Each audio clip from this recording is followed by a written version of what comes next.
तो hello friends, कैसे हैं आप लोग।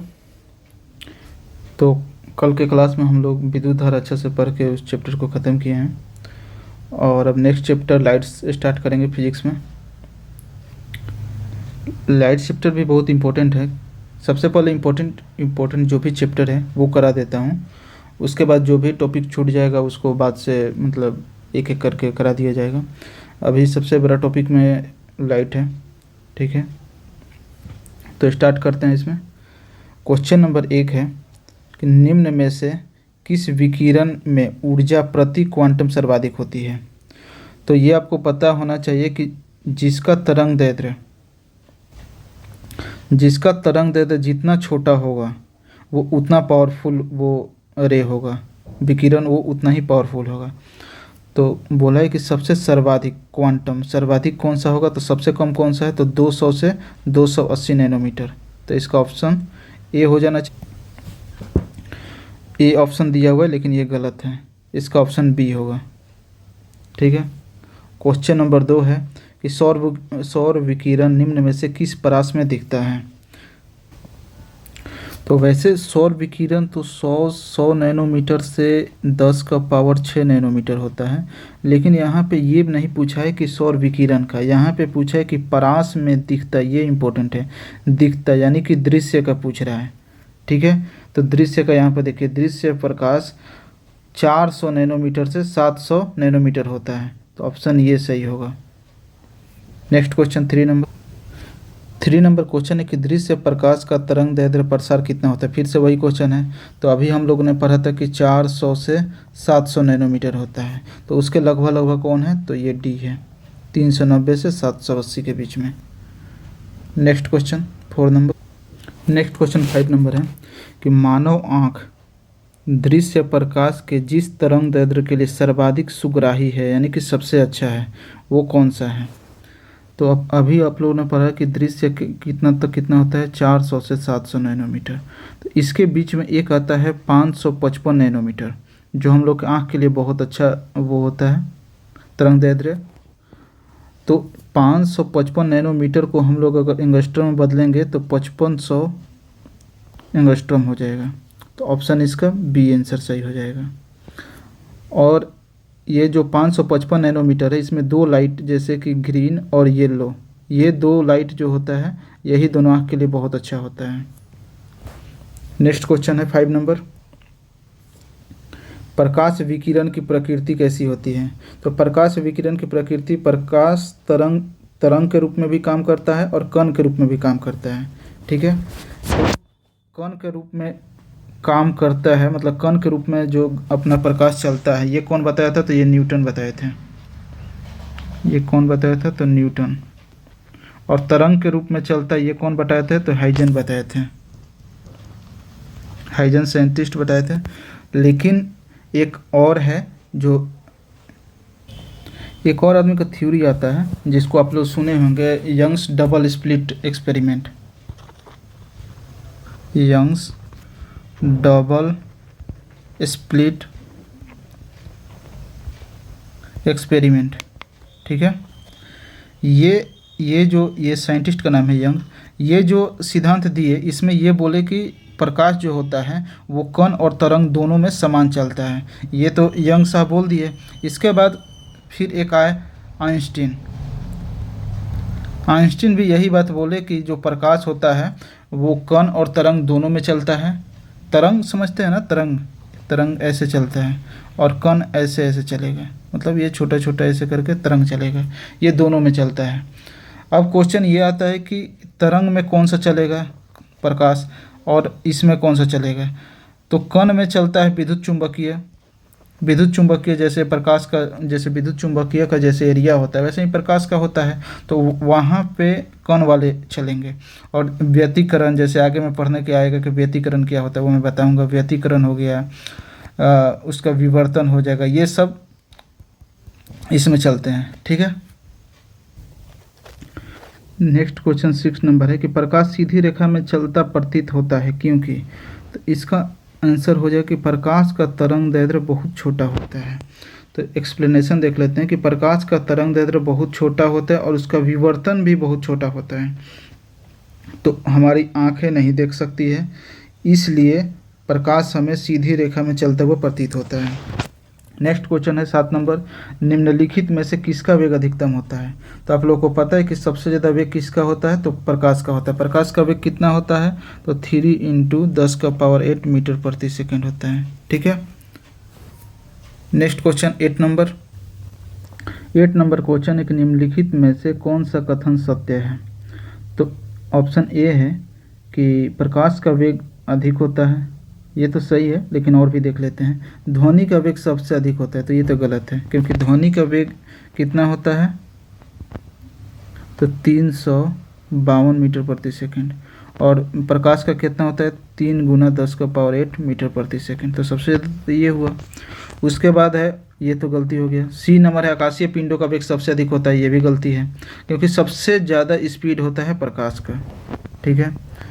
इसका जैसे निर्वात में 3 × 10⁸ मीटर प्रति सेकंड होता है, वैसे ही पानी में कितना होता है, पानी में होता है 2.25 × 10⁸ मीटर प्रति सेकंड।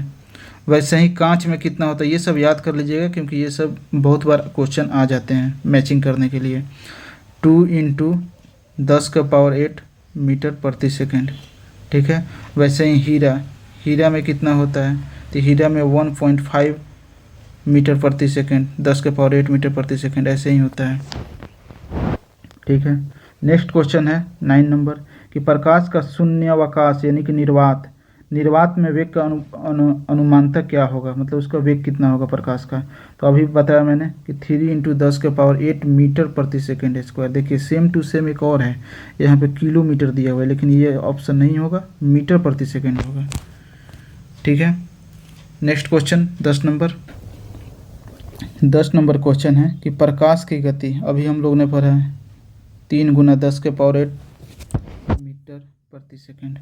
11 नंबर क्वेश्चन है कि प्रकाश का वेग अधिकतम होता है, तो किस चीज़ में अधिकतम होता है, निर्वात में, अभी हम लोगों ने पढ़ा 3 × 10⁸। अब नेक्स्ट क्वेश्चन है 12 नंबर, कि प्रकाश की गति किसके बीच में जाते हुए न्यूनतम होती है? तो सबसे ज़्यादा पहले पता है कि आपको निर्वात में सबसे ज़्यादा होता है, उससे कम जल में होता है, उससे कम कांच में होता है, और सबसे कम निर्वात में सबसे ज़्यादा होगा, उसके बाद वायु में होता है, उसके बाद जल में होता है, और सबसे कम होता है कांच में। तो ऑप्शन ए इसका सही होगा। 13 नंबर क्वेश्चन है, सूर्य के प्रकाश को धरती के सतह पर पहुंचने में लगने वाला समय, तो सी है इसका 8.5। वैसे ये 499 सेकेंड जो होता है इसका एक्यूरेट होता है। इसको एक और चीज़ होता है कि 8.3 अगर दिया रहेगा तो ये ऑप्शन एकदम एक्यूरेट सही है 8.3, लेकिन 8.3 लगभग पास में है, इसलिए इसका ऑप्शन सी हो जाएगा। Next question 14 number. Next question है कि सूर्य से पृथ्वी तक प्रकाश के पहुंचने में लगभग समय कितना लगता है, तो फिर लगभग वही 8 मिनट। नेक्स्ट क्वेश्चन है 15 नंबर, की प्रकाश तरंगों से वायु से कांच में जाने पर जो चर यानी वेरिएबल प्रभावित होते हैं वे कौन कौन हैं? तो एक बात मैं पहले बता दूं कि आवृत्ति कभी भी चेंज नहीं होता है, तो जो आवृत्ति है वो ऑप्शन आप कर सकते हैं। इसमें भी आवृत्ति है, ये भी नहीं होगा, इसमें भी आवृत्ति, इसमें भी नहीं होगा। इसका ये मतलब है कि ऑप्शन डी इसका सही होगा। तरंग दैर्ध्य और वेग यही चेंज होता है प्रकाश में, अगर जैसे कि एक माध्यम से दूसरा माध्यम में जा रहा है तो यही दोनों चेंज होगा, तरंग दैर्ध्य और वेग।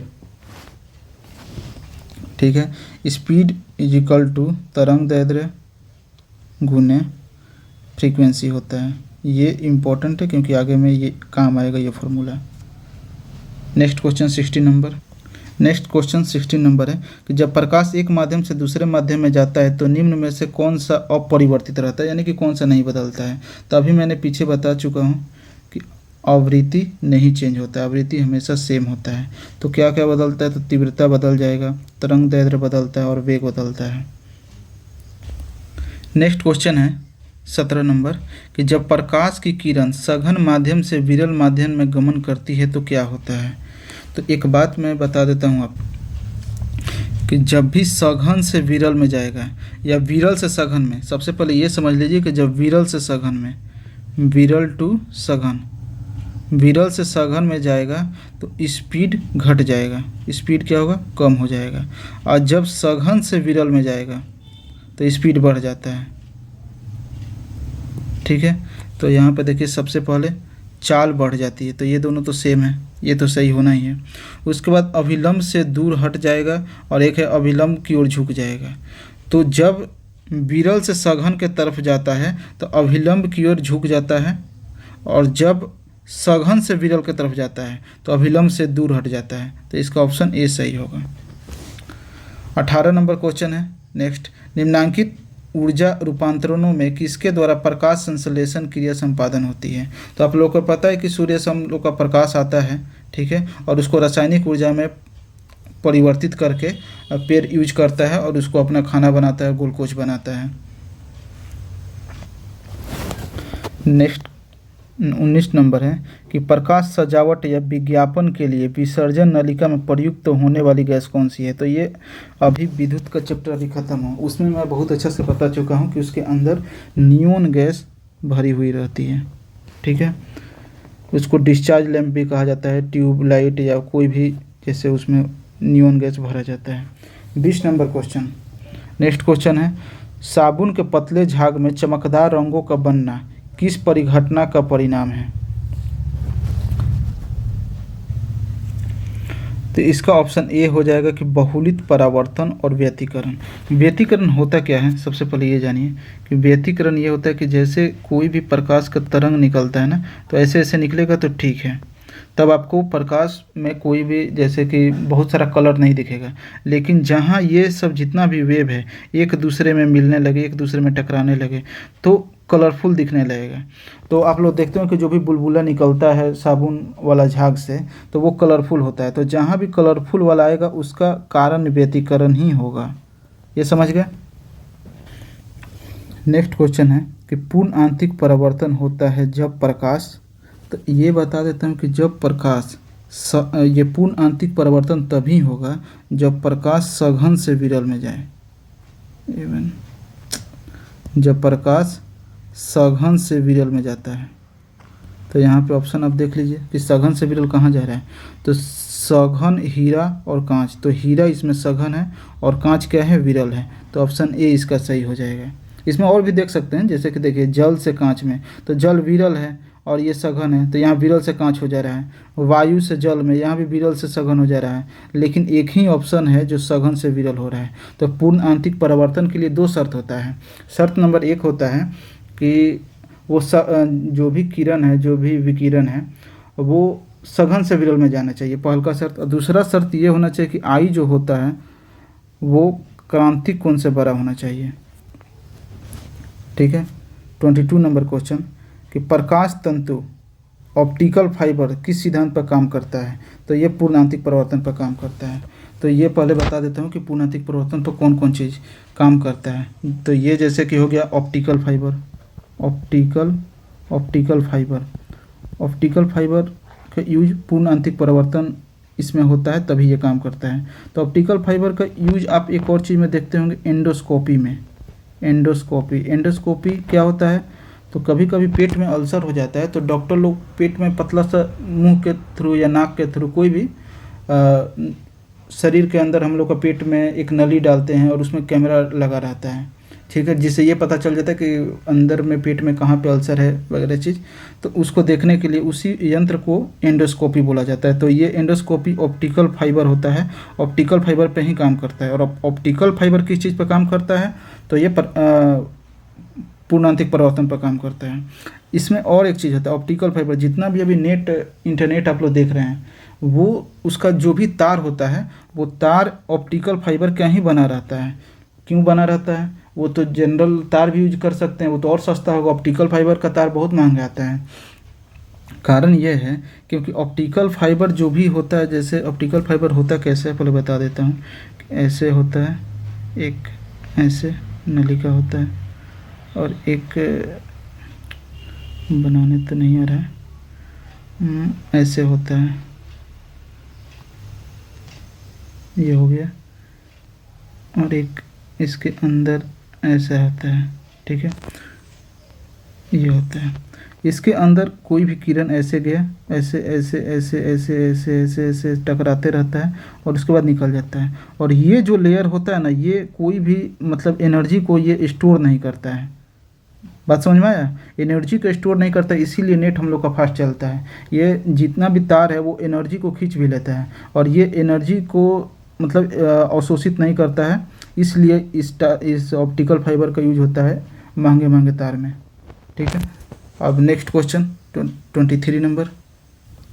इतना समझाने का एक ही मतलब मकसद है कि जैसे आगे में उसी से रिलेटेड बहुत सारा क्वेश्चन आएगा। देखिए आपको अब कितना जल्दी वो सब सॉल्व हो जाएंगे। जैसे 23 नंबर क्वेश्चन है कि निम्नलिखित में से किस परिघटना का उपयोग ऑप्टिकल फाइबर में किया जाता है? तो पूर्णांतिक परिवर्तन, एक बार में क्वेश्चन खत्म। 24 नंबर क्वेश्चन है कि तंतु प्रकाशिक संचार। अभी मैंने बताया कि जैसे तंतु प्रकाशिक जैसे ऑप्टिकल फाइबर, इसको इंग्लिश में ऑप्टिकल फाइबर कहा जाएगा। और संचार यानी कि नेट हो गया, कोई भी जैसे कि टेलीफोन हो गया, वो सब में संकेत किस रूप में प्रवाहित होता है? तो अभी मैंने बताया प्रकाश तरंग के रूप में। तो यहाँ से आपका सही हो जाएगा। नेक्स्ट क्वेश्चन 25 नंबर है कि निम्नलिखित कथनों पर विचार कीजिए। क्वेश्चन ऑप्शन एक है कि तंतु प्रकाशिक यानी ऑप्टिकल फाइबर पूर्णांतिक परावर्तन सिद्धांत पर आधारित है। सही है। 2 नंबर है कि प्रकाशिक तंतु संचार तंत्र में ऊर्जा उपभोग अत्यधिक कम करता है। ये भी सही है, मैंने बताया कि वो ऊर्जा का अवशोषित बहुत कम करता है। 3 नंबर है कि प्रकाशिक तंतु संचार रेडियो आवृत्ति अवरोध से मुक्त होता है। तो ये भी सही है। 4 नंबर है कि भारत में प्रकाशिक तंतु के निर्माण में रिलायंस उद्योग समूह संलग्न है। ये गलती है, क्योंकि सबसे पहले एक कंपनी था स्टरलाइट, यही सबसे पहले ऑप्टिकल फाइबर लेके आया था 2000 ईस्वी में। ठीक है, रिलायंस उद्योग नहीं लेके आया था। तो ये ऑप्शन गलती हो जाएगा, डी नंबर। बाकी तीनों सही हो जाएगा। Next question 26 number. मरीजों के पेट के अंदर परीक्षण करने हेतु डॉक्टर द्वारा प्रयुक्त एंडोस्कोप निम्नलिखित में से किस सिद्धांत पर कार्य करता है? तो अभी मैंने बता चुका हूँ, डी प्रकाश का पूर्णांतिक परिवर्तन। 27 वही है कि एक एंडोस्कोप क्या है?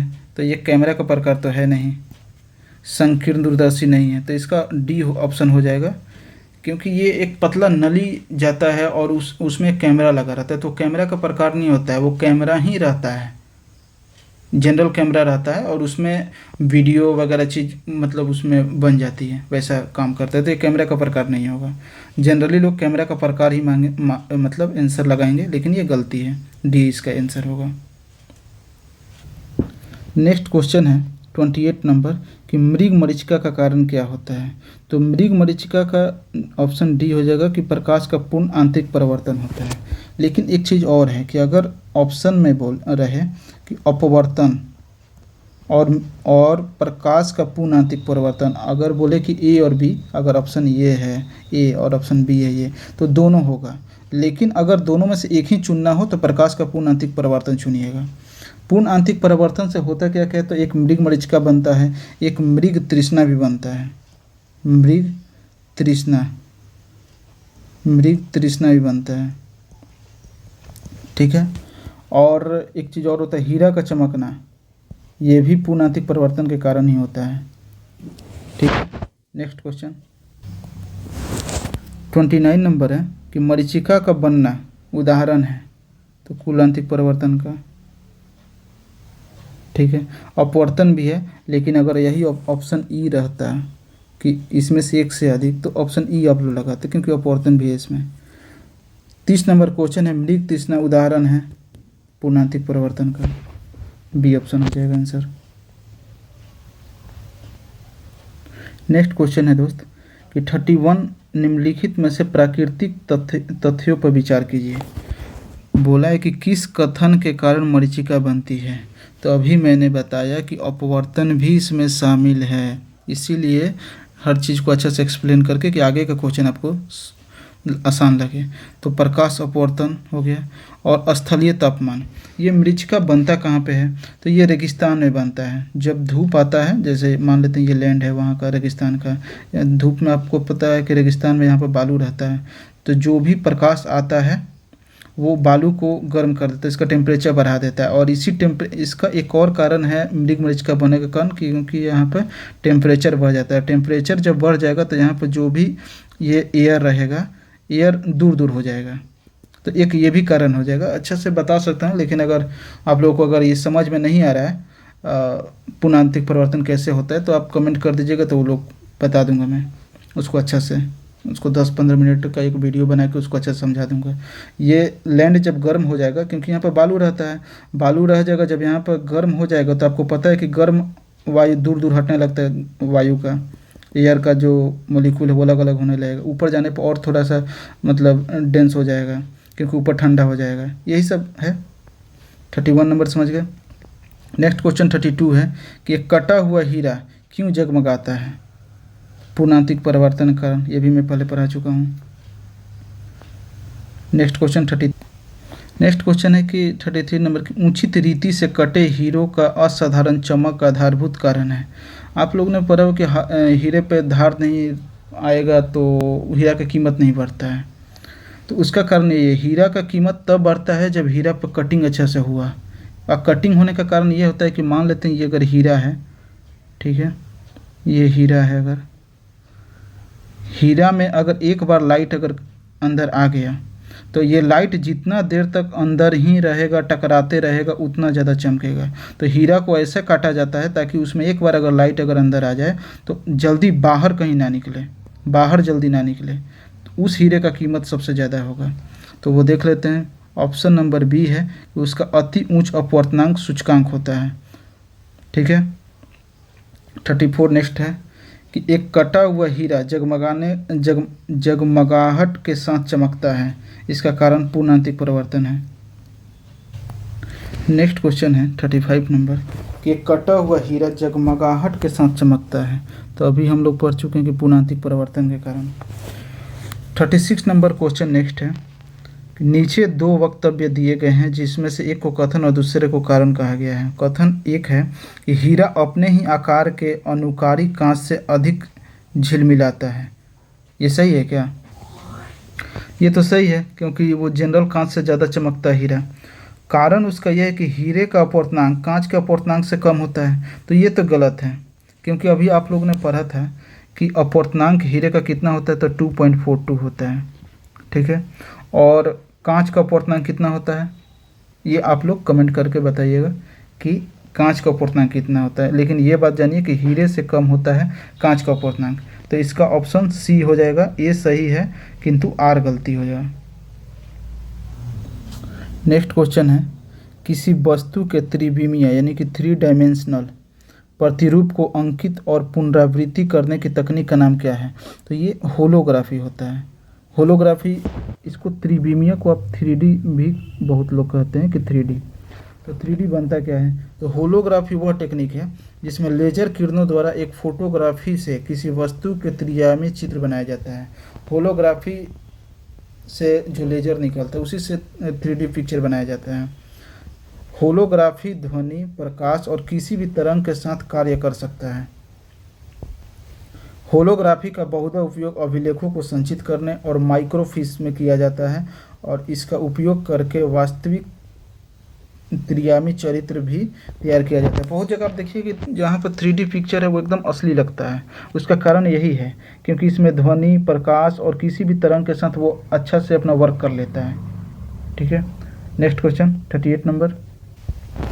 नेक्स्ट क्वेश्चन 38 नंबर है कि त्रिविमीय चित्र 3D पिक्चर लेने के लिए निम्नलिखित में से किसका प्रयोग किया जाता है?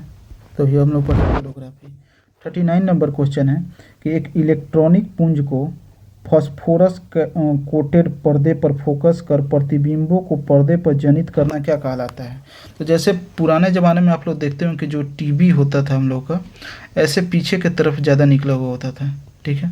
तो उसके अंदर कभी आप खोले होंगे तो ऐसे देखोगे एक ट्यूब होता है। ठीक है। यहाँ पर ट्यूब पे एक चीज़ लगाया जाता है और यहाँ पे एक फास्फोरस का चीज़ होती है। फास्फोरस का एक लाइन ऐसे पर्दा टाइप से रहता है। यहाँ से कैथोड रे छोड़ते हैं ना, तो इस इलेक्ट्रॉन पे टकरा के और यहाँ के जो स्क्रीन रहेगा वहाँ पे फिगर आ जाते होंगे और कलर आ जाते थे। ठीक है। तो ऐसे ही काम करता था ये।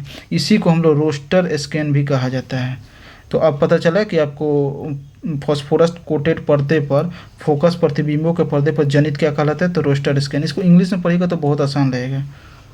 कैथोड किरण द्वारा ये सब चीज़ होता है। नेक्स्ट क्वेश्चन है 40 नंबर कि रमन प्रभाव का प्रकाश की उन किरणों से संबंध है जो आर पार जाती है, आर पार पारदर्शी माध्यम के।